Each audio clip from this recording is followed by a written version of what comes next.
Hello everyone, welcome to UPSC 9। So friends, आज का topic है हमारा, आपको पता ही है, हम पॉलिटी के पीवाईक्यूज को डिस्कस कर रहे हैं। और आज हम डिस्कस करेंगे गैर संवैधानिक निकाय, that means non constitutional body. इस टॉपिक से रिलेटेड जितने भी आपके पीवाईक्यूज हैं स्टेट पीसीएस में पूछे गए हैं, उन सारे पीवाईक्यूज पर आज चर्चा करेंगे विद डिटेल एक्सप्लेनेशन के साथ। तो बने रहिए वीडियो के एंड तक। और वीडियो अगर अच्छी लगे तो प्लीज़ वीडियो को लाइक कीजिए, शेयर कीजिए और चैनल को सब्सक्राइब कीजिए। तो आज हम बात करेंगे जो योजना आयोग है, जिसको अब नीति आयोग कर दिया गया है। और ये कब से किया है? तो ये किया है 1 जनवरी से। कब से किया है? 1 जनवरी 2015 से योजना आयोग को बदलकर नीति आयोग में इसका गठन कर दिया गया है। पहले इसको योजना आयोग के नाम से जानते थे, बट अब इसको 1 जनवरी 2015 के बाद से नीति आयोग में गठन कर दिया गया है। तो चलिए देखते हैं फ्रेंड्स, पहला क्वेश्चन देखेंगे आज की सीरीज का। इससे पहले आप वीडियोस को लाइक करें और शेयर कर दें एक बार। तो चलिए स्टार्ट करते हैं और क्वेश्चन नंबर 1 देखेंगे। क्वेश्चन नंबर 1 है हमारा, नीति आयोग की संचालन परिषद में राज्य का प्रतिनिधित्व कौन करता है? इसमें पूछा है जो नीति आयोग की संचालन परिषद है उसमें राज्य का जो प्रतिनिधित्व है कौन करता है? ये करते हैं राज्य के मुख्यमंत्री। नीति आयोग की संचालन परिषद में राज्यों का प्रतिनिधित्व मुख्यमंत्री और केंद्र शासित प्रदेशों के उपराज्यपाल करते हैं। किसके जो प्रतिनिधित्व है वो मुख्यमंत्री या मुख्यमंत्री और केंद्र शासित जो प्रदेश हैं, यूटी की यहाँ पर बात हो रही है, उनके राज्यपाल करते हैं। योजना आयोग के स्थान पर 1 जनवरी 2015 को नीति आयोग का गठन किया गया था। तो किसके स्थान पर किया गया था? जो योजना आयोग है उसके स्थान पर 1 जनवरी 2015 को नीति आयोग का गठन कर दिया गया था। यह संस्थान स्वास्थ्य, शिक्षा और उनसे संबंधित विभिन्न नीतियों, विभिन्न मुद्दों पर सरकार को सलाह देने के लिए जिम्मेदार है। कौन सी संस्थान? जो नीति आयोग है उसको बोला गया है। बात करेंगे यहाँ पर नीति आयोग की प्रशासनिक जो संरचना है उस पर बात करेंगे। तो इसके अध्यक्ष होते हैं प्रधानमंत्री। नीति आयोग के अध्यक्ष कौन है? प्रधानमंत्री। उपाध्यक्ष जो प्रधानमंत्री के द्वारा नियुक्त किए जाएंगे उनको किसी एक को क्या बनाया जाएगा? उपाध्यक्ष। संचालन परिषद सभी राज्यों के मुख्यमंत्री और केंद्र शासित राज्यों के उपराज्यपाल। क्षेत्रीय परिषद की बात करेंगे तो इसमें विशिष्ट क्षेत्रीय मुद्दों को संबोधित करने के लिए प्रधानमंत्री द्वारा या उसके द्वारा नामित व्यक्ति जो मुख्यमंत्री और उपराज्यपालों की बैठक की अध्यक्षता करता हो। वहीं तदर्थ सदस्यों की बात करेंगे तो यहाँ अग्रणी अनुसंधान संस्थानों से बारी बारी 2 पदेन सदस्य लिए जाएंगे। मुख्य कार्यकारी अधिकारी की तो भारत सरकार का सचिव जिसे प्रधानमंत्री द्वारा एक निश्चित कार्यकाल के लिए नामित किया जाता है उसको मुख्य कार्यकारी अधिकारी बनाया जाएगा। नेक्स्ट देखते हैं क्वेश्चन नंबर 2।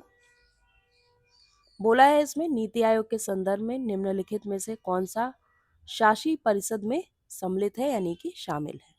तो पहला स्टेटमेंट सभी राज्यों के मुख्यमंत्री, बिल्कुल सही है। सभी केंद्र शासित प्रदेशों के लेफ्टिनेंट गवर्नर, तो ये वाला ऑप्शन भी करेक्ट हो जाएगा। That means option number C correct हो जाएगा। 1 और 2 दोनों ही ऑप्शंस यहाँ पर करेक्ट हैं। बात करेंगे क्वेश्चन नंबर 3 की। भारत में नीति आयोग की स्थापना जनवरी 2015 में की गई। तो ये किसके द्वारा की गई या किस? तो ये की गई है संघीय मंत्री परिषद के द्वारा पारित एक विशिष्ट प्रस्ताव से जो भारत में नीति आयोग की स्थापना है वो की गई है। भारत में नीति आयोग की स्थापना प्रधानमंत्री नरेंद्र मोदी द्वारा जनवरी 2015 में पूर्व में स्थापित योजना आयोग, जिसकी स्थापना कब हुई थी? 15 मार्च 1950 को। तो जो योजना आयोग है उसकी स्थापना हुई थी 15 मार्च 1950। उसके स्थान पर अब नीति आयोग का गठन किया गया है 1 जनवरी 2015 को। और किसके द्वारा?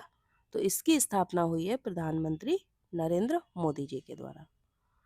यह एक गैर संवैधानिक संस्था है, नॉन कॉन्स्टिट्यूशनल बॉडी है ये। इसकी स्थापना संघीय मंत्री परिषद के द्वारा पारित विशिष्ट प्रस्ताव से हुई थी। तो किसके प्रस्ताव से हुई थी?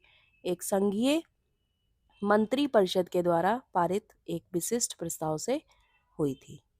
नेक्स्ट बात करेंगे यहाँ पर क्वेश्चन नंबर 4, योजना आयोग का अंत किस प्रधानमंत्री ने किया है? तो आपको बताइए, ये किया है नरेंद्र मोदी ने 2015 में।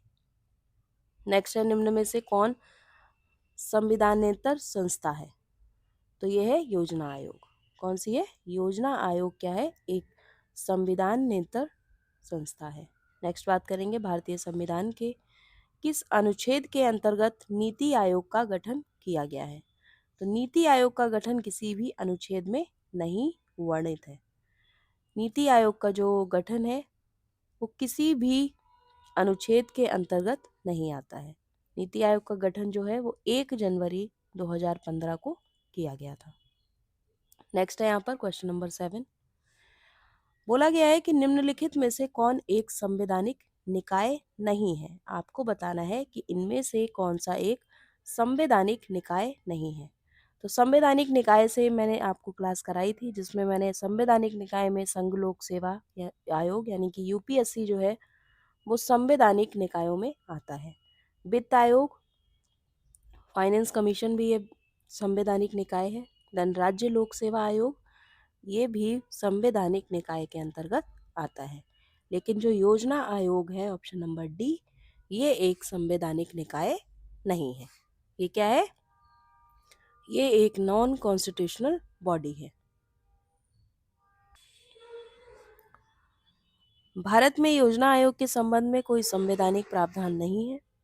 15 मार्च 1950 ईस्वी को केंद्रीय मंत्रिमंडल के द्वारा पारित विशेष प्रस्ताव के द्वारा योजना आयोग की स्थापना की गई थी। तो ये 2014 का क्वेश्चन है। यहाँ पे योजना आयोग का मैंने शायद बता दिया था, बट उसको आप करेक्ट कर लेना। योजना आयोग जो है उसको अब नीति आयोग में गठित कर दिया गया है। और नीति आयोग की जो स्थापना है वो कब की गई है? तो ये की गई है एक सेकेंड, इसको मैं रिमूव कर दूं पहले। इसकी जो स्थापना है वो की गई है 1 जनवरी 2015 को। कब की गई है? 1 जनवरी 2015 को जो योजना आयोग है उसको नीति आयोग में गठित कर दिया है। योजना आयोग को कब किया गया था? तो इसको किया गया था 15 मार्च 1950 को। नेक्स्ट देखते हैं यहाँ पर क्वेश्चन नंबर 8, बोला है निम्नांकित में से कौन एक संविधान का अंग नहीं है? बोला गया है कि कौन एक इसमें से बताना है आपको संविधान का अंग नहीं है। तो ये है योजना आयोग, जिसको अब क्या कर दिया है? नीति आयोग में परिवर्तित कर दिया गया है। योजना आयोग की स्थापना की गई, तो ये किसके द्वारा? संघीय मंत्री परिषद के द्वारा एक विशेष प्रस्ताव पारित करके। देखिए आप, ये रिपीटेड क्वेश्चन है, सेम इसी तरीके का क्वेश्चन मैंने कराया है ऊपर। नेक्स्ट है यहाँ पर क्वेश्चन नंबर 10, भारत का योजना आयोग एक क्या है?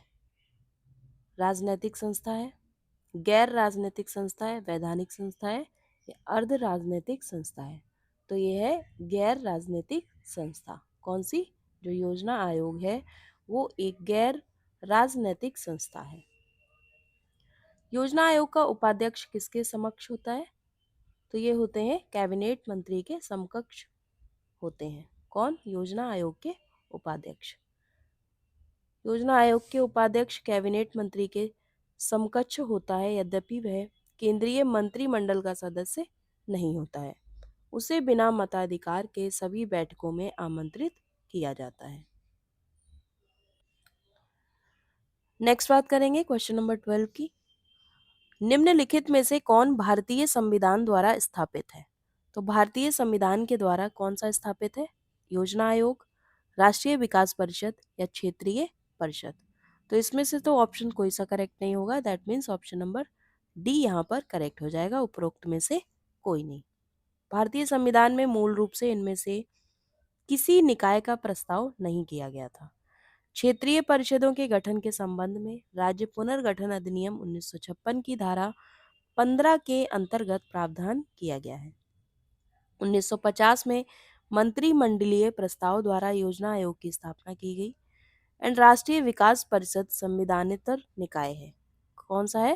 जो राष्ट्रीय विकास परिषद है वो एक संविधानेतर निकाय है। इसकी स्थापना 6 अगस्त 1952 को हुई थी। किसकी स्थापना? राष्ट्रीय विकास परिषद की। नेक्स्ट बात करेंगे यहाँ पर, भारत में एक समय के लिए योजना अवकाश की अधिकतम अवधि क्या थी? तो इसकी अवधि थी योजना आयोग की 3 वर्ष। भारत में एक समय के लिए योजना अवकाश की अधिकतम अवधि 3 वर्ष 1966 से 69 तक थी। सो फ्रेंड्स, सारे क्वेश्चंस को कंप्लीट कर लिया गया है। अब बात करेंगे यहाँ पर राष्ट्रीय विकास परिषद की, दैट मीन्स जो नेशनल डेवलपमेंट काउंसिल है उससे रिलेटेड जो क्वेश्चंस हैं उन पर डिस्कस करेंगे। तो चलिए स्टार्ट करते हैं और क्वेश्चन नंबर 1 को देखेंगे। बोला है राष्ट्रीय विकास परिषद का गठन किस वर्ष हुआ है? तो राष्ट्रीय विकास परिषद का जो गठन है वो हुआ था 1952 में। 6 अगस्त 1952 को राष्ट्रीय विकास परिषद की स्थापना केंद्रीय मंत्रिमंडल के एक प्रस्ताव के द्वारा की गई थी। तो किसके प्रस्ताव के द्वारा की गई थी? केंद्रीय मंत्रिमंडल। और कब की गई है? तो ये की गई थी 6 अगस्त 1952 को। यह एक संविधानेतर निकाय है। राष्ट्रीय विकास परिषद में प्रधानमंत्री सहित केंद्रीय मंत्रिमंडल के सभी सदस्य एंड सभी राज्यों के मुख्यमंत्री व केंद्र शासित प्रदेशों के प्रतिनिधि तथा नीति आयोग के सभी सदस्य शामिल होते हैं। तो राष्ट्रीय विकास परिषद में कौन कौन शामिल होता है? तो यहाँ प्रधानमंत्री होते हैं। जो प्रधानमंत्री सहित केंद्रीय मंत्रिमंडल जो है उनके सभी सदस्य यहाँ शामिल होते हैं। और जो राज्यों के मुख्यमंत्री हैं वो शामिल होते हैं। वह केंद्र शासित जो प्रदेश हैं उनके प्रतिनिधि और जो नीति आयोग के सभी सदस्य यहाँ पर शामिल होते हैं राष्ट्रीय विकास परिषद में। प्रधानमंत्री इस परिषद के पदेन अध्यक्ष होते हैं। राष्ट्रीय विकास परिषद एक महत्वपूर्ण संगठन है जो देश की विकास प्रक्रिया में महत्वपूर्ण भूमिका निभाने के लिए वाध्य है। कौन? राष्ट्रीय विकास परिषद, that means national development council. Next बात करेंगे क्वेश्चन नंबर 2 की। राष्ट्रीय विकास परिषद का गठन कब हुआ था? तो आपको पता ही है, अभी मैंने डिस्कस किया ही था। ये हुआ था 1952 में। 1952 में राष्ट्रीय विकास परिषद का गठन हुआ था। नेक्स्ट है राष्ट्रीय विकास परिषद कब गठित की गई? तो ये की गई है 6 अगस्त 1952 में। देखिए आप क्वेश्चंस को रिपीट करने का, कितने क्वेश्चंस रिपीट हुए हैं यहाँ पर। ये सेम क्वेश्चन 2015 में पूछा गया है पीसीएस में, और सेम वही आरओ का जो मेंस होता है उसमें 2021 में पूछा गया है। सेम प्रश्न आप देख सकते हैं, इसीलिए पीवाईक्यूज को सॉल्व करना बहुत ही इम्पोर्टेंट है। तो अब बात करेंगे क्वेश्चन नंबर 4 की। राष्ट्रीय विकास परिषद का अध्यक्ष कौन होता है? तो इसके अध्यक्ष होते हैं प्रधानमंत्री। कौन होते हैं? राष्ट्रीय विकास परिषद के अध्यक्ष होते हैं प्रधानमंत्री। केंद्र सरकार योजना आयोग तथा राज्य सरकारों के बीच समन्वयकर्ता का कार्य निम्नलिखित में से कौन करता है? तो ये करते हैं राष्ट्रीय विकास परिषद। केंद्र सरकार योजना आयोग तथा राज्य सरकारों के बीच समन्वयकर्ता का कार्य राष्ट्रीय विकास परिषद करता है। नेक्स्ट बात करेंगे यहाँ पे क्वेश्चन नंबर 6 की। राष्ट्रीय विकास परिषद का मुख्य संबंध होता है। तो इसका मुख्य संबंध होता है पंचवर्षीय योजनाओं के अनुमोदन से। जो राष्ट्रीय विकास परिषद है उसका मुख्य संबंध जो पंचवर्षीय योजनाएं होती हैं उनके अनुमोदन से होता है। नेक्स्ट बात करेंगे यहाँ पे, जो नेक्स्ट टॉपिक है राष्ट्रीय एवं राज्य मानवाधिकार आयोग और केंद्रीय एवं राज्य सूचना आयोग। इस पर आज चर्चा करेंगे और इससे रिलेटेड जितने भी क्वेश्चंस हैं उन पर बात करेंगे। तो क्वेश्चन नंबर पहला है इसमें, भारत में राष्ट्रीय मानवाधिकार आयोग का गठन कब हुआ था, किस वर्ष हुआ था? तो ये हुआ था 1993 में। 1993 में जो राष्ट्रीय मानवाधिकार आयोग है उसका गठन हुआ था। और ये क्या है, एक स्वतंत्र वैधानिक संस्था है जिसकी स्थापना मानव अधिकार संरक्षण अधिनियम 1993 के 2006 में संशोधित प्रावधानों के तहत 12 अक्टूबर 1993 को की गई थी। तो कब की गई थी? तो ये की गई थी 12 अक्टूबर 1993 को। इसके द्वारा संविधान में दिए गए मानवाधिकारों जैसे जीवन का अधिकार, स्वतंत्रता का अधिकार और समानता का अधिकार आदि की रक्षा करता है।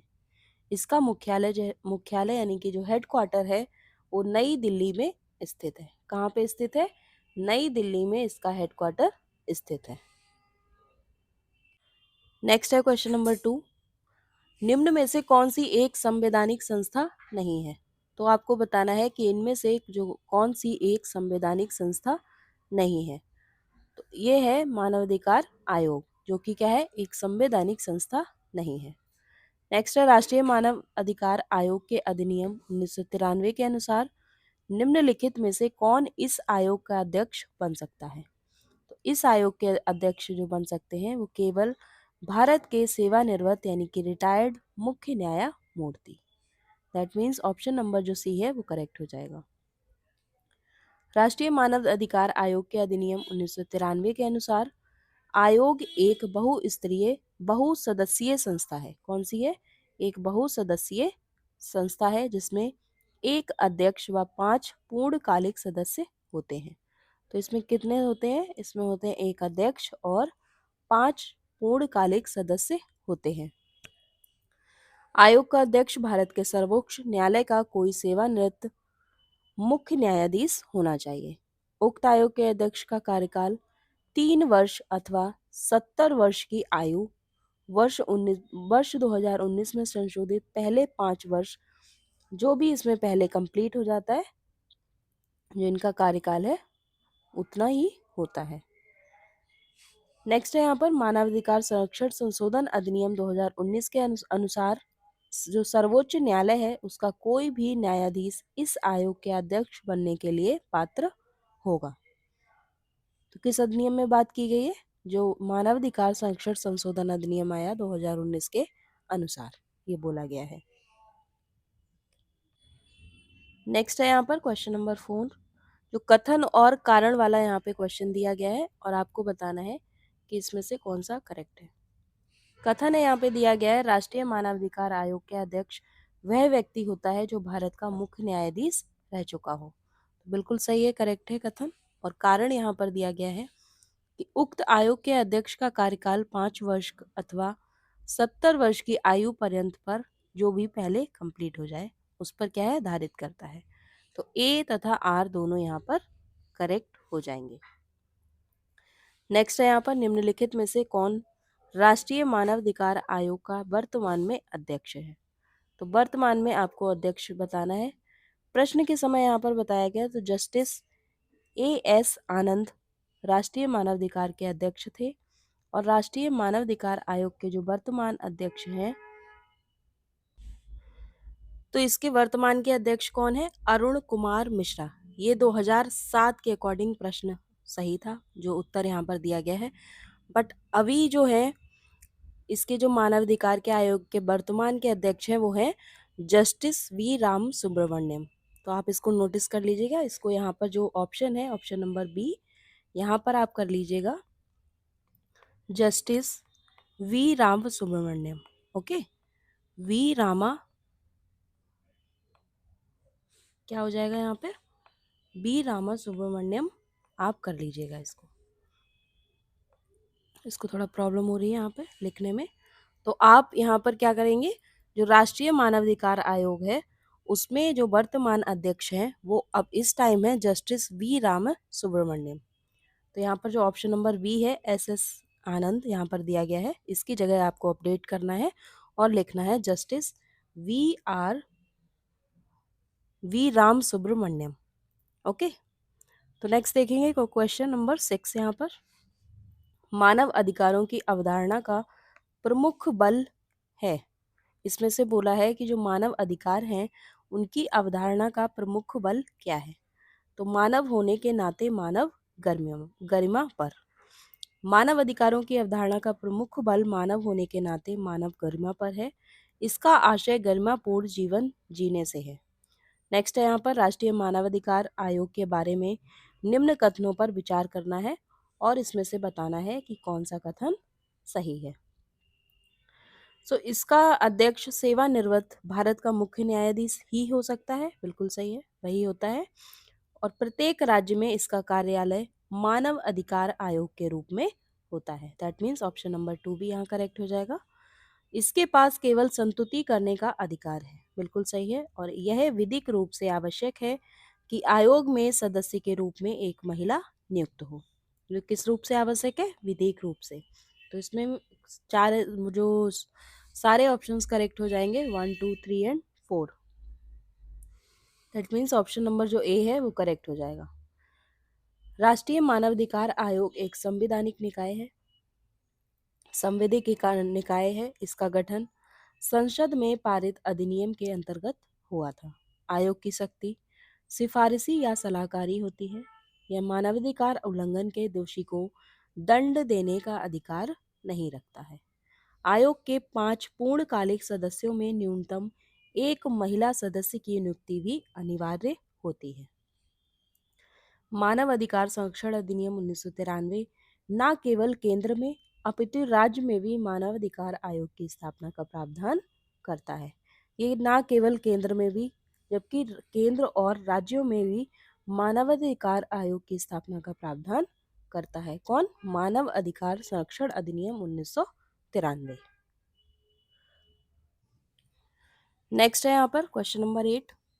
सूचना के अधिकार के संबंध में निम्नलिखित कथनों में से बताना है कि कौन सा कथन सही है। तो ये है एक विधिक अधिकार है। सूचना का अधिकार है वो एक क्या है? विधिक अधिकार है। भारत के संविधान में ऐसा कोई प्रत्यक्ष प्रावधान नहीं है जो नागरिकों को सूचना का अधिकार प्रदान करता हो, परंतु फिर भी यह अधिकार विचार एवं अभिव्यक्ति की स्वतंत्रता के अधिकार में अंतर्निहित है, जिसकी गारंटी संविधान के अनुच्छेद 19(1) क में दी गई है। तो किस अनुच्छेद में बात की गई है? अनुच्छेद 19(1) के क में इसका प्रावधान दिया गया है। मई 2005 में सूचना का अधिकार अधिनियम को 15 जून 2005 को राष्ट्रपति की स्वीकृति मिली और 12 अक्टूबर 2005 को यह अधिनियम भारत में जम्मू कश्मीर राज्य को छोड़कर लागू हो गया था। नेक्स्ट है संसद के सूचना अधिकार अधिनियम को भारत के राष्ट्रपति की स्वीकृति कब प्राप्त हुई? तो ये प्राप्त हुई 15 जून 2005 को। नेक्स्ट है भारत में सूचना का अधिकार किस वर्ष में पारित किया गया? तो ये किया गया था 2005 में। नेक्स्ट है यहाँ पर सूचना का अधिकार क्या है? तो सूचना का अधिकार एक विधिक अधिकार है। जो सूचना का अधिकार है वो एक विधिक अधिकार है। नेक्स्ट बात करेंगे, नेक्स्ट टॉपिक है हमारा लोकपाल एवं लोकायुक्त। बहुत ही इंपॉर्टेंट टॉपिक है और इससे रिलेटेड जितने भी पीवाईक्यूज पूछे गए हैं उन सारे पीवाईक्यूज पर चर्चा करेंगे। तो पहला क्वेश्चन है आज का, निम्नलिखित में से कौन सा राज्य पश्चिमी क्षेत्रीय परिषद का सदस्य नहीं है? इसमें बोला गया है कि इसमें से आपको बताना है कि कौन सा राज्य है जो पश्चिमी क्षेत्रीय परिषद का सदस्य नहीं है। तो कौन सा नहीं है? Rajasthan. That means option number जो सी है वो करेक्ट हो जाएगा। महाराष्ट्र तथा गुजरात पश्चिमी क्षेत्रीय परिषद के अंतर्गत आते हैं। तो महाराष्ट्र और गुजरात क्या है? पश्चिमी क्षेत्रीय परिषद के अंतर्गत आते हैं। जबकि राजस्थान की बात करें तो ये उत्तरीय क्षेत्रीय परिषद में शामिल है। तो राजस्थान किस में शामिल है? उत्तरी क्षेत्रीय परिषद में। उल्लेखनीय है कि सभी राज्यों के बीच और केंद्र एवं राज्यों के बीच मिलकर काम करने की संस्कृति विकसित करने के उद्देश्य से राज्य पुनर्गठन अधिनियम 1956 के तहत 5 क्षेत्रीय परिषदों का गठन किया गया था, जिसमें उत्तरी क्षेत्रीय परिषद, मध्य क्षेत्रीय परिषद, पूर्वी क्षेत्रीय परिषद और पश्चिमी क्षेत्रीय परिषद तथा दक्षिणी क्षेत्रीय परिषद का निर्माण किया गया है। किस किस का क्यों है? एक तो उत्तरी क्षेत्रीय का, मध्य क्षेत्रीय का, पूर्वी क्षेत्रीय का, पश्चिमी और दक्षिणीय क्षेत्रीय परिषद का निर्माण किया गया। पूर्वोत्तर क्षेत्र की समस्याओं को हल करने के लिए पूर्वोत्तर परिषद अधिनियम 1971 के द्वारा वर्ष 1972 में पूर्वोत्तर परिषद का गठन किया गया। नेक्स्ट बात करेंगे, पूछा है निम्न में से किस राज्य में सर्वप्रथम लोकायुक्त कार्यालय की स्थापना हुई। तो सर्वप्रथम लोकायुक्त कार्यालय की स्थापना कहाँ पे हुई थी? तो ये हुई थी महाराष्ट्र में। महाराष्ट्र लोकायुक्त एवं उप लोकायुक्त अधिनियम 1971 के माध्यम से लोकायुक्त कार्यालय की स्थापना करने वाला प्रथम भारतीय राज्य है।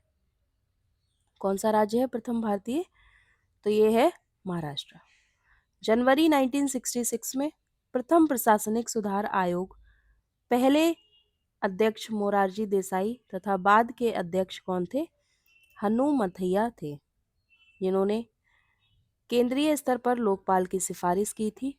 वहीं उन्हीं कार्यों के लिए राज्य स्तर पर लोकायुक्त की सिफारिश भी की थी।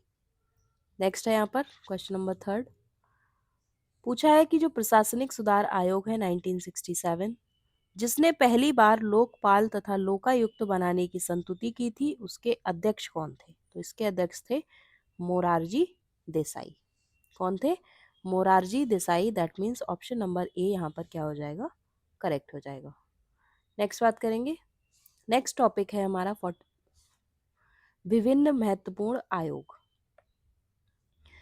वेरियस इंपॉर्टेंट जो कमीशंस हैं उनसे रिलेटेड जितने भी पीवाईक्यूज हैं उन पर चर्चा करेंगे और देखेंगे कि कौन से इम्पोर्टेंट प्रश्न हैं। और सारे, वैसे इसमें सारे ही इम्पोर्टेंट क्वेश्चन हैं जो कि अभी लास्ट ईयर कुछ 4 to 5 ईयर्स के बहुत ही इम्पोर्टेंट रहने वाले हैं। वैसे 10 ईयर्स के आपको पीवाईक्यूज ज़रूर सॉल्व करने चाहिए अगर आपको अपने एग्ज़ाम्स में अच्छा स्कोर करना है तो इसमें देखेंगे क्वेश्चन नंबर पहला है, निम्नलिखित पर विचार करना है और उनको सही कालक्रम के अनुसार क्या करना है? व्यवस्थित करना है। तो पहले यहाँ पर कुछ बाद यहाँ पर दिए गए हैं, उनको व्यवस्थित करना है उनके कालक्रम के अनुसार। तो पहले इसमें है गोलकनाथवाद, फिर है केशवानंद भारतीवाद, फिर दिया है 24वां संविधान संशोधन अधिनियम या 42वां संविधान संशोधन अधिनियम। तो इसमें आपको बताना है जो चीज़ पहले हुई है वो आपको पहले पे रखना है और जो बाद में हुई है, जो सबसे लास्ट में हुई है, सबसे लास्ट में रखना है। तो पहले हुए गोलकनाथवाद, ये कब हुआ है? 1967 में। कब हुआ है? 1967 में ये हुआ है। नेक्स्ट है केशवानंद भारतीवाद, तो ये केशवानंद भारतीवाद हुआ है 1973 में। 1973 में केशवानंद भारतीवाद हुआ है। नेक्स्ट है 24वां संविधान संशोधन अधिनियम, तो ये हुआ है 1971 में। कब हुआ है ये? 1971 में हुआ है। वहीं 42वां संविधान संशोधन अधिनियम, तो ये हुआ है वर्ष 1976 में। कब हुआ है? वर्ष 1976 में जो है 42वां संविधान संशोधन अधिनियम हुआ है। दैट मीन्स यहाँ पर पहले कौन सा आएगा? तो पहले आएगा गोलकनाथवाद फर्स्ट, फिर कौन सा ऑप्शन आएगा? उसके बाद आएगा 1971, दैट मीन्स थर्ड वाला ऑप्शन आएगा। उसके बाद आएगा 73 सेकेंड एंड लास्ट में आएगा फोर्थ, यानी कि 1, 3, 2 एंड 4 जो इसमें है 1, 3, 2 and 4, that means option number जो ए है वो करेक्ट हो जाएगा। और आप देख सकते हैं यहाँ व्याख्या में भी सही दिया है, जो गोलकनाथवाद है वर्ष 1967, 24वां संविधान संशोधन अधिनियम 1971, केशवानंद भारती आपको पता ही है, बहुत ही फेमस है, तो आपको इसकी डेट जो वर्ष है डेट की वो पता होगी 1973 में। और 42वां संविधान संशोधन अधिनियम है वो है 1976 में। नेक्स्ट यहाँ पर बात करेंगे क्वेश्चन नंबर 2 की। बोला है निम्नलिखित में से कौन से आयोग समिति की सिफारिश पर भारत में अंतरराज्य परिषद की स्थापना की गई? तो ये की गई है सरकारिया आयोग की सिफारिश पर। दैट मीन्स ऑप्शन नंबर जो डी है वो करेक्ट हो जाएगा। और ये यूपी पीसीएस प्री 2021 में पूछा गया प्रश्न है। तो इसमें क्या ऑप्शन करेक्ट हो जाएगा? सरकारिया आयोग है, उसकी सिफारिश पर भारत में अंतरराज्य परिषद की स्थापना की गई। तो आइए देखते हैं एक्सप्लेनेशन इसका। भारतीय संविधान के अनुच्छेद 263 के अंतर्गत राज्यों के मध्य तथा केंद्र एवं राज्यों के मध्य समन्वय स्थापित करने के लिए अंतर राज्य परिषद की स्थापना का प्रावधान किया गया है। किस आर्टिकल में है? तो 263 में मेंशन है। राष्ट्रपति यदि किसी समय यह आवश्यक समझे कि ऐसी परिषद का गठन सार्वजनिक हित में है तो वह इसका क्या कर सकता है? गठन कर सकता है। इसकी सिफारिश जो है सरकारिया आयोग के द्वारा की गई थी, जिसके आधार पर वर्ष 1990 में बीपी सिंह के नेतृत्व वाली जनता दल द्वारा अंतरराज्यीय जो अंतरराज्यीय परिषद है उसका गठन किया गया। इसका अध्यक्ष कौन होते हैं? तो इसके अध्यक्ष होते हैं प्रधानमंत्री। कौन होते हैं? इसके अध्यक्ष प्रधानमंत्री होते हैं। नेक्स्ट है यहाँ पर क्वेश्चन नंबर 3 पूछा है, सरकारिया आयोग निम्नलिखित संबंधों में से किसकी समीक्षा हेतु स्थापित किया जाता है? तो किसकी समीक्षा हेतु से स्थापित किया जाता है? तो ये किया जाता है केंद्र तथा राज्यों के मध्य। दैट मीन्स ऑप्शन नंबर जो सी है वो करेक्ट हो जाएगा। नेक्स्ट है यहाँ पर प्रश्न, सरकारिया आयोग की संस्तुतियां निम्नलिखित में से किससे संबंधित है? तो ये संबंधित है केंद्र राज्य के संबंध से। सेम वही रिपीट होके आ रहे हैं, बस थोड़ा सा क्वेश्चंस पूछने का जो तरीका है वो यहाँ पर बदला गया है। बाकी सेम क्वेश्चन है और सेम उनके ऑप्शंस दिए गए हैं। 24 मार्च 1983 को केंद्र सरकार के द्वारा उच्चतम न्यायालय यानी कि सुप्रीम कोर्ट के जो रिटायर्ड न्यायाधीश RS सरकारिया की अध्यक्षता के केंद्र राज्य संबंधों पर सुझाव देने हेतु एक 3 सदस्यीय आयोग का गठन किया गया था। तो कितनी सदस्यीय आयोग का गठन किया गया था? 3 सदस्यीय आयोग का गठन किया गया था। इसमें बी शिवरामन और SR सेन 2 और अन्य सदस्य थे। इस आयोग ने अपनी अंतिम रिपोर्ट 247 सिफारिशें जिसमें थी अक्टूबर 1987 में पेश की। कब पेश की? तो 1987 में पेश की और इसका सार आधिकारिक तौर पर जनवरी 1988 में जारी किया गया था।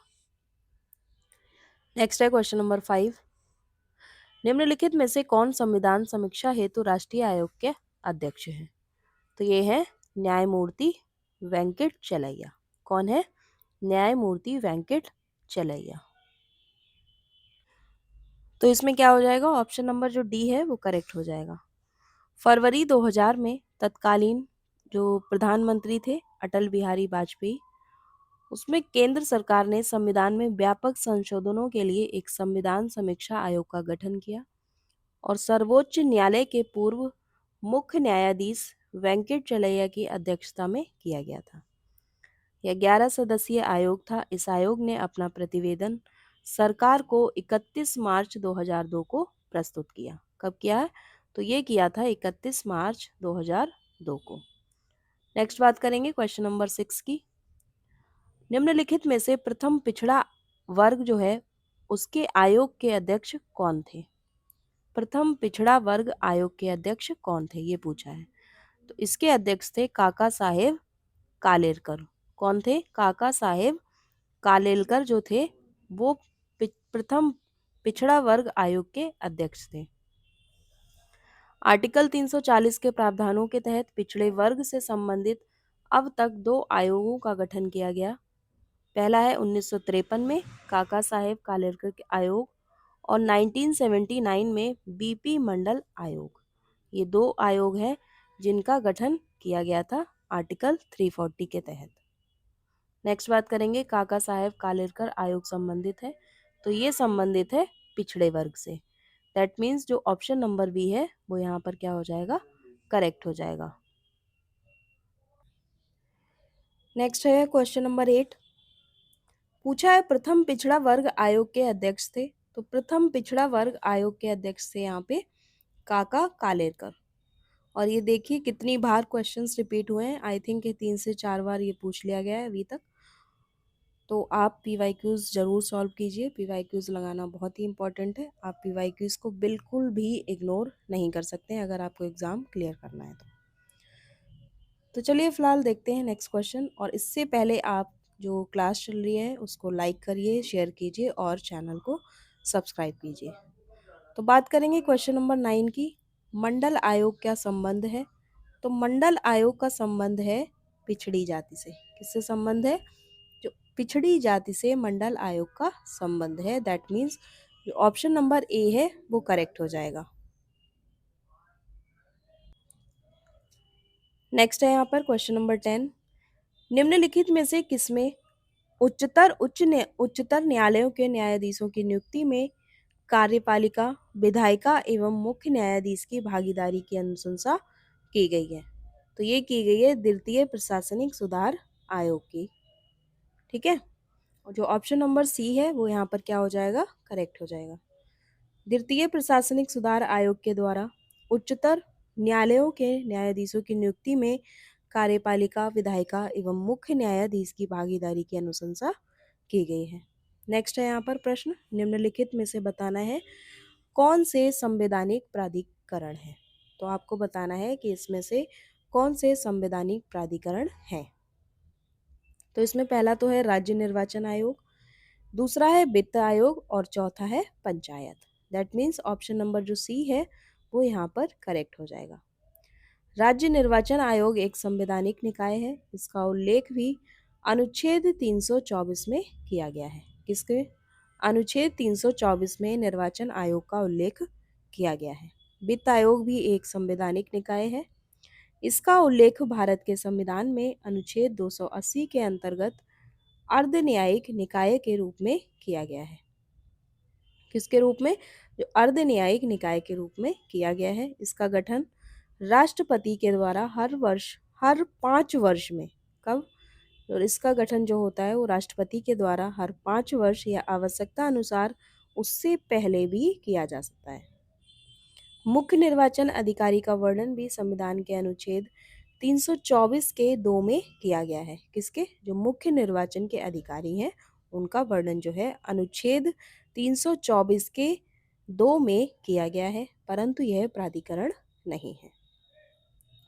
नेक्स्ट है यहाँ पर प्रश्न, बताना है इनमें से कौन सा सही सुमेलित नहीं है। आपको बताना है कि इनमें से कौन सा सही सुमेलित नहीं है। यहाँ पर कुछ संस्थाएं दी गई हैं और उनके स्थापनाओं के वर्ष।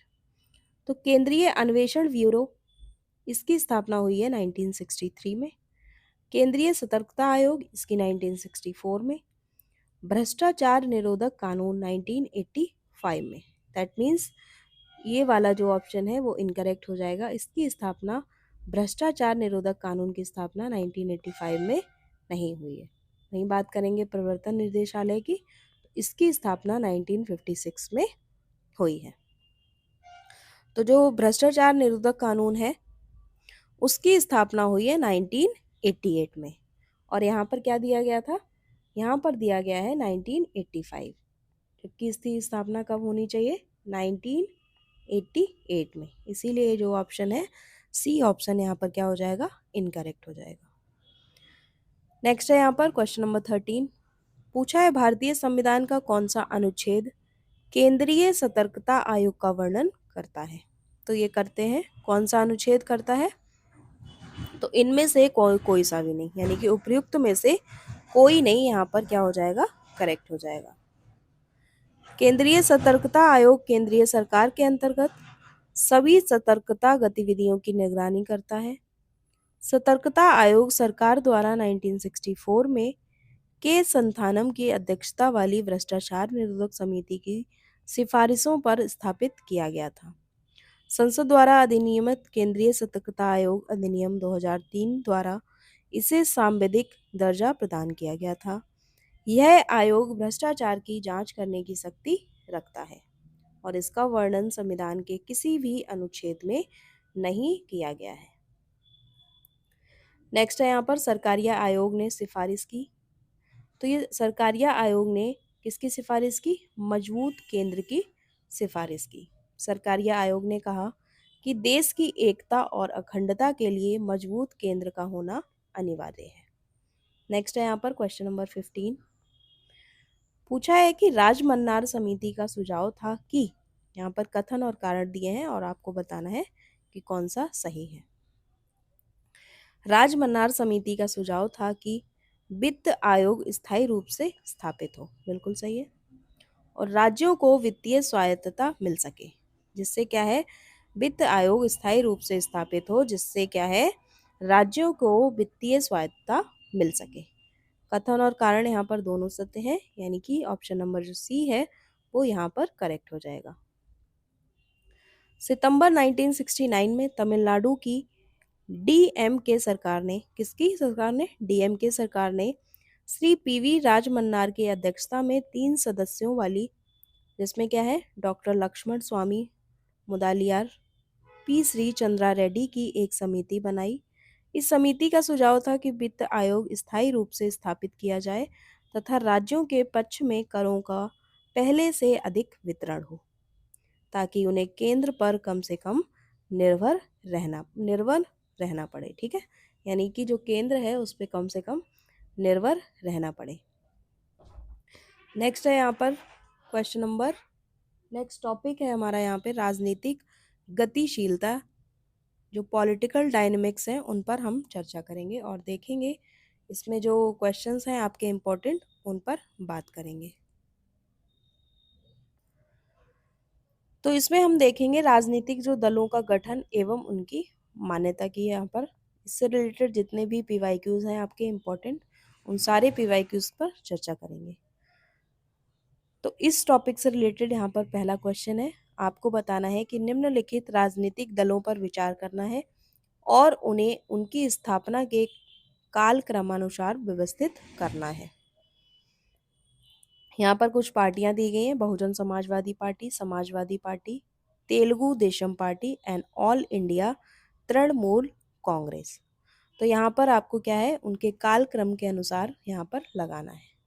तो पहले आएगी तेलुगु देशम पार्टी 1982 में।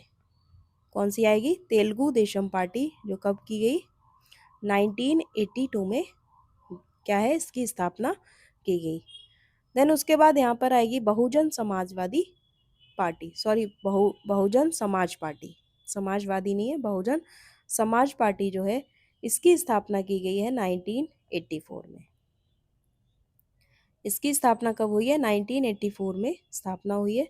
नेक्स्ट है समाजवादी पार्टी, तो इसकी स्थापना हुई है 1992 में, 1992 में इसकी स्थापना हुई है। देन उसके बाद है सबसे लास्ट में ऑल इंडिया तृणमूल कांग्रेस। कौन सी है, ऑल इंडिया तृणमूल कांग्रेस, इसकी स्थापना हुई है 1998 में। कब हुई है, 1998 में इसकी स्थापना हुई है। दैट मीन्स यहाँ पर जो थर्ड वाला है वो पहले आएगा, थर्ड यानी कि 3 1 2 4, पहले ये वाला आएगा 82, उसके बाद 84, उसके बाद 92 एंड लास्ट में 98। 3 1 2 4 जिसमें है, यानी कि ये है ऑप्शन नंबर डी में।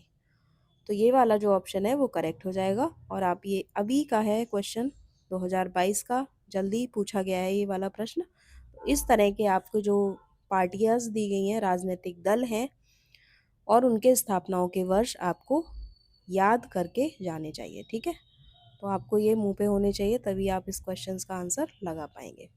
वही दिया है सेम नीचे भी, तेलुगु देशम पार्टी है 1982 में, Bahujan Samaj party 1984, Samajwadi party 1992 and all India Trinamool Congress 1998 में। नेक्स्ट है यहाँ पर सूची 1 को सूची 2 के साथ यहाँ पर आपको मैच करना है और बताना है। सूची 1 में है राजनीतिक दलों की विचारधाराओं के नाम दिए गए हैं और भारत में संबंधित राजनीतिक दलों के यहाँ पर कुछ नाम दिए गए हैं।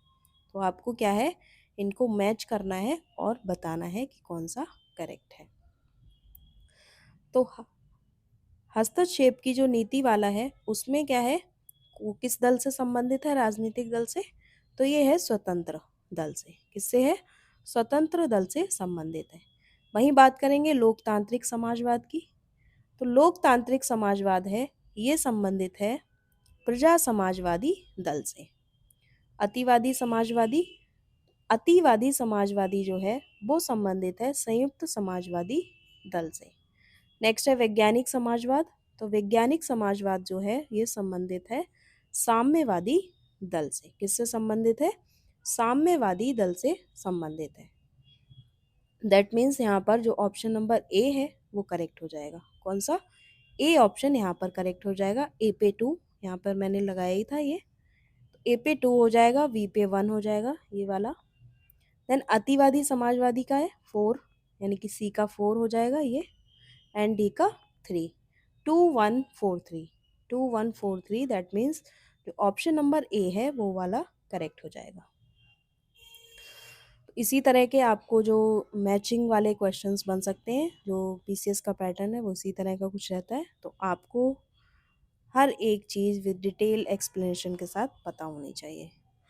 नेक्स्ट है यहाँ पर 2 वक्तव्य दिए गए हैं यहाँ पर, अभिकथन और कारण में से बताना है कि कौन सा सत्य है और कौन सा असत्य है। तो अभिकथन है यहाँ पे, चुनाव की घोषणा होते ही राजनीतिक दलों को आदर्श आचार संहिता का पालन करना होता है। तो बिल्कुल सही है, बिल्कुल इसका पालन करना होता है। और कारण यहाँ पर दिया है, आदर्श आचार संहिता को संसद ने अधिनियमित किया था। तो यहाँ पर ये ऑप्शन जो सॉरी ये जो कारण है बिल्कुल ही असत्य है।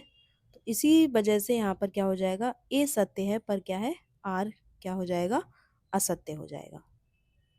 आइए देखते हैं क्यों है। आमतौर पर निर्वाचन आयोग चुनाव प्रक्रिया की शुरुआत के कुछ सप्ताह पहले एक संवाददाता सम्मेलन में चुनाव की घोषणा करता है। इस घोषणा के उपरांत उम्मीदवारों एवं राजनीतिक दलों पर चुनाव आचार संहिता तत्काल लागू हो जाती है। इस घोषणा के उपरांत, इस घोषणा के बाद क्या है, उम्मीदवारों एवं जो राजनीतिक दलों पर चुनाव आचार संहिता तत्काल लागू हो जाती है। चुनाव प्रचार के दौरान चुनाव लड़ने वाले राजनीतिक दलों एवं उम्मीदवारों से यह अपेक्षा की जाती है कि निर्वाचन आयोग द्वारा लगाए गए आदर्श आचार संहिता का पालन करें। आचार संहिता राजनीतिक दलों के लिए एक नियमों का एक समूह है जो कि राजनीतिक दल की सहमति से उन पर लागू किया जाता है तथा सभी दलों से उन नियमों का अनुपालन करने की अपेक्षा की जाती है। सबसे पहले 1960 में केरल विधानसभा चुनाव के दौरान आदर्श आचार संहिता के तहत बताया गया कि क्या करें क्या ना करें। 1962 के लोकसभा आम चुनाव में पहली बार चुनाव आयोग ने इस संहिता को सभी मान्यता प्राप्त राजनीतिक दलों में वितरित किया। इसके बाद 1967 के लोकसभा और विधानसभा के चुनाव में पहली बार राज्य सरकारों से आग्रह किया कि वे राजनीतिक दलों में इनके अनुपालन करने को कहें। तब से क्या है, ये लागू है। नेक्स्ट बात करेंगे क्वेश्चन नंबर 4 की। केरल में प्रथम साम्यवादी राज्य सरकार का गठन किया गया था। तो केरल में जो प्रथम साम्यवादी राज्य सरकार है उसका गठन किया गया था 1957 में। केरल में प्रथम साम्यवादी राज्य सरकार का गठन 5 अप्रैल 1957 को और अवसान 31 जुलाई 1962 को हुआ था। इस सरकार में मुख्यमंत्री EMS नंबूरी कौन थे, नंबूदरी-पाद थे। नेक्स्ट बात करेंगे यहाँ पर क्वेश्चन नंबर 5 की। सो फ्रेंड्स, अगर वीडियो अच्छा लग रहा है तो प्लीज़ वीडियो को लाइक करें, शेयर करें और चैनल को सब्सक्राइब कर दें। इसी तरह की वीडियोस आपको मिलती रहेंगी। आगे है मैं सोच रही हूँ कि आपको ज्योग्राफी एंड हिस्ट्री की भी जो पॉलिटी के हिस्ट्री एंड ज्योग्राफी के जो PYQs हैं आपके स्टेट पीसेस में जो पूछे गए हैं उन पर इस तरह की वीडियोस लाई जाए। तो आप बताइए, आप जैसा भी बताएंगे उस सब्जेक्ट के अकॉर्डिंग आपको वीडियोस प्रोवाइड कराई जाएंगी। तो बात करेंगे यहाँ पर क्वेश्चन नंबर 5 की। पूछा है, भारत में कोई भी राजनीतिक दल है वो राष्ट्रीय दल के रूप में मान्यता प्राप्त कर सकता है यदि वह राज्य स्तर पर दल है कम से कम। राज्य स्तर पर दल कम से कम कितना हो, जब क्या है, राजनीतिक दल जो है राष्ट्रीय दल के रूप में अगर मान्यता प्राप्त कर सकता है तो उसकी क्या वो होनी चाहिए, तो ये कम से कम होना चाहिए 4 राज्यों में। कितना? कम से कम 4 राज्यों में क्या है,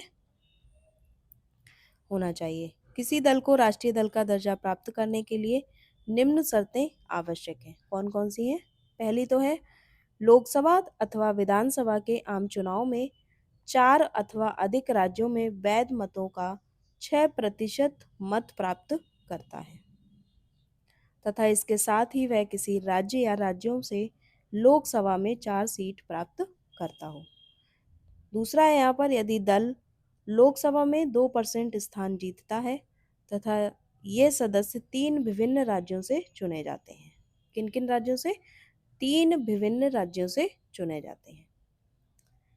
तीसरा है यहाँ पर, यदि दल कम से कम 4 राज्यों में राज्य स्तरीय दल के रूप में मान्यता प्राप्त हो। कम से कम कितने राज्यों में? 4 राज्यों में राज्य स्तरीय दल के रूप में मान्यता प्राप्त हो, तब वह क्या है? राष्ट्रीय दल के रूप में दर्जा प्राप्त कर सकता है। नेक्स्ट है यहाँ पर कथन और कारण वाला क्वेश्चन है और आपको बताना है कि कौन सा सही है इसमें।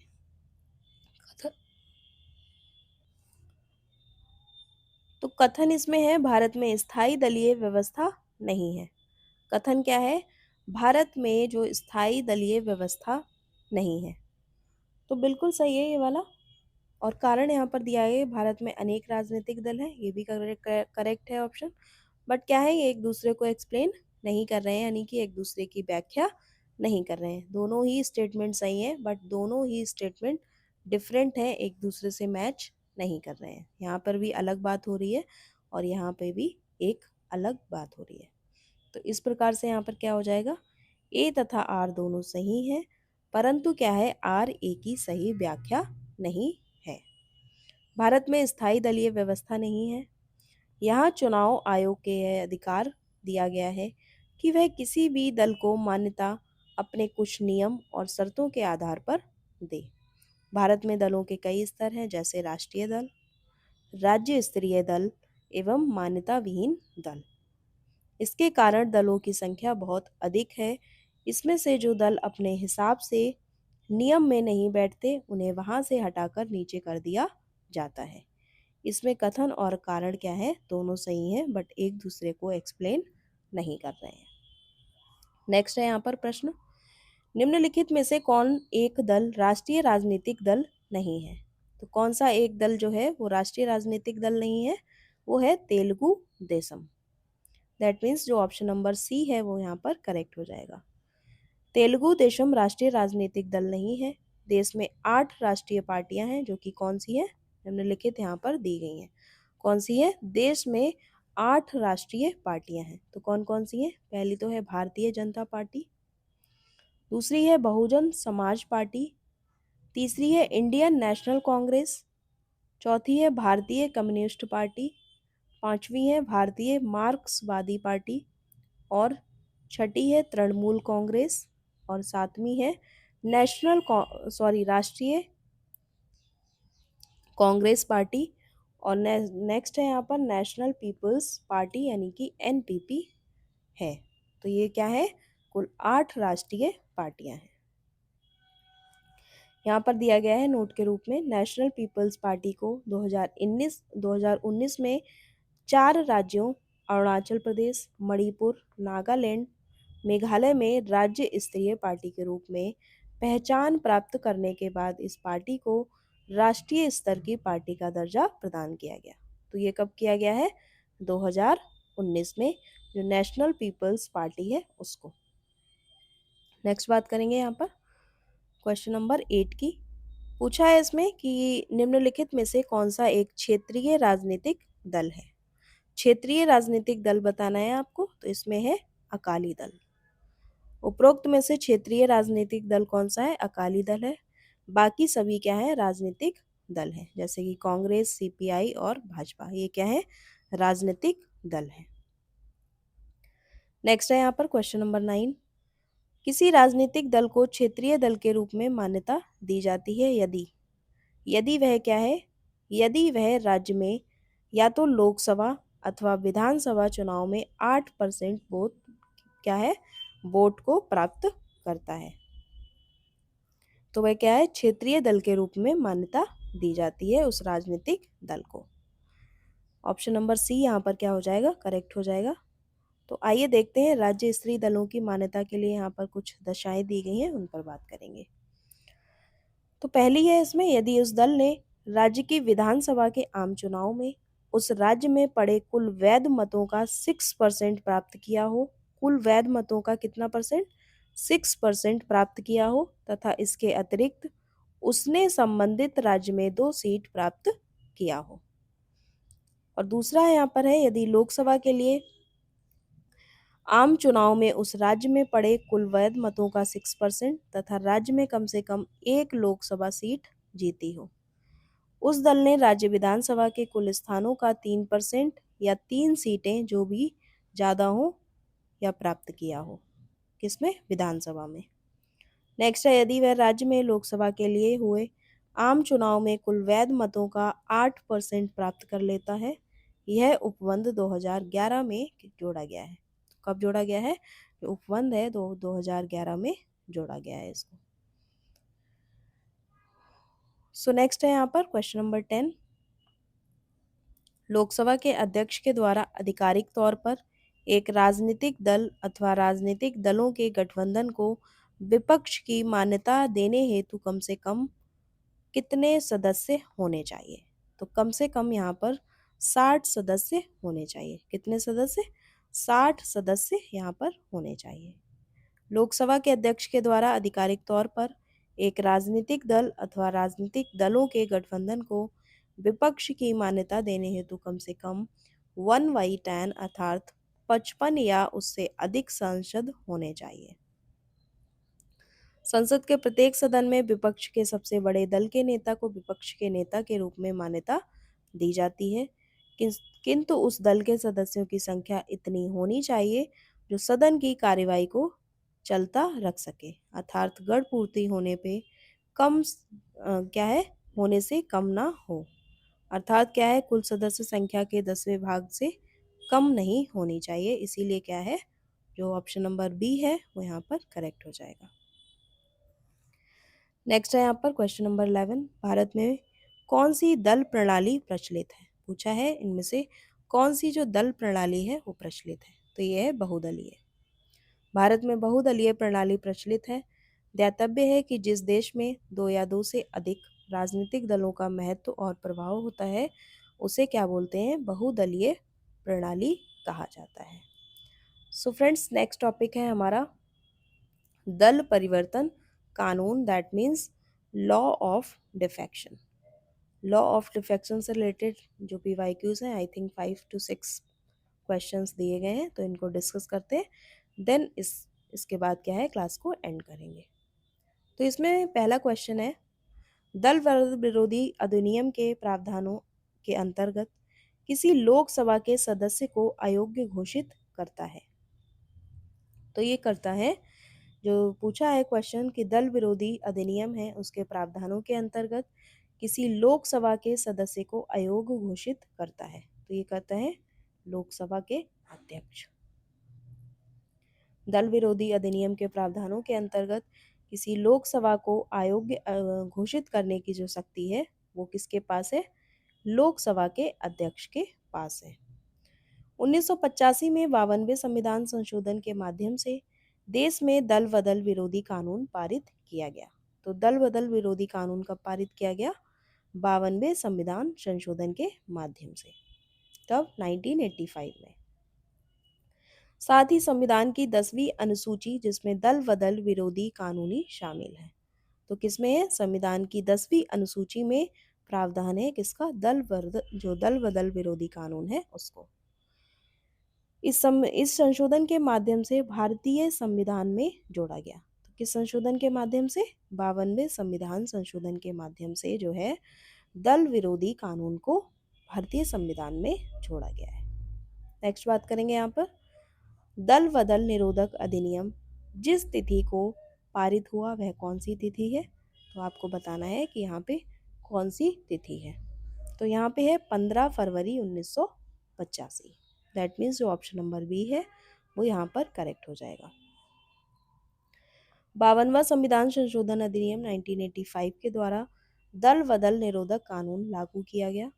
यह अधिनियम 15 फरवरी 1985 को पारित हुआ तथा 1 मार्च 1985 को लागू हुआ। इस अधिनियम के अंतर्गत किसी पार्टी के टिकट पर निर्वाचित सदस्य को दल बदल से रोका गया है। नेक्स्ट बात करेंगे क्वेश्चन नंबर 3 की। निम्न में से किस अधिनियम के अंतर्गत किसी पार्टी के टिकट पर निर्वाचित सदस्य को दल बदल से रोका गया है? तो किस अधिनियम के तहत? तो ये है 52वां संविधान संशोधन अधिनियम के तहत क्या है, जो किसी पार्टी के टिकट पर निर्वाचित सदस्य को दल बदल से रोका गया है। नेक्स्ट है यहाँ पर दल बदल निरोधक कानून किस संविधान संशोधन विधेयक से संबंधित है? तो ये संबंधित है 52वें संविधान संशोधन से। किससे संबंधित है? दल बदल जो निरोधक कानून है वो संबंधित है 52वें संविधान संशोधन। नेक्स्ट है यहाँ पर क्वेश्चन नंबर 5, बताना है कि कौन निम्नलिखित में से कौन दल बदल कानून से संबंधित नहीं है। आपको बताना है कि इनमें से कौन सा दल बदल कानून से संबंधित नहीं है। पहला यहाँ पर किसी विधायक अथवा सांसद को अयोग्य करार दिया जा सकता है यदि उसने स्व इच्छा यानी कि स्वयं की इच्छा से उस दल की सदस्यता त्याग दी हो जिसमें वह था। बिल्कुल सही है। बी है किसी मुद्दे पर सदन में मतदान के समय अनुपस्थित रहने पर सांसद अथवा विधायक को अयोग्य घोषित किया जाएगा। बिल्कुल सही है। लोकसभा का अध्यक्ष अयोग्य घोषित नहीं होगा यदि वह बाद में किसी दूसरे दल की सदस्यता ग्रहण करता है। तो ये वाला स्टेटमेंट भी क्या हो जाएगा? करेक्ट हो जाएगा। बट जो डी ऑप्शन है वो यहाँ पर क्या है? दल बदल जो कानून है उससे संबंधित नहीं है। जो एक इसमें क्या है, एक सदस्य को अयोग्य घोषित किया जाएगा यदि राजनीतिक दल का विलय हो जाता है। तो ऐसा कुछ भी नहीं है। दैट मीन्स ऑप्शन नंबर यहाँ पर डी क्या हो जाएगा? करेक्ट हो जाएगा। किसी सदस्य को तब अयोग्य घोषित नहीं किया जाएगा जब किसी दल का दूसरे दल में विलय हो गया हो। यह विलय तभी मान्य होगा जब किसी पार्टी के 1/3 विधायकों ने विलय के पक्ष में मतदान किया हो। परंतु 91वें संविधान संशोधन 2003 के माध्यम से 10वीं अनुसूची की धारा 3 को खत्म कर दिया गया, जिसमें प्रावधान था कि 1/3 सदस्य एक साथ दल बदल कर सकते हैं। कितने सदस्य? 1/3 सदस्य हैं जो एक साथ क्या कर सकते हैं? दल बदल कर सकते हैं।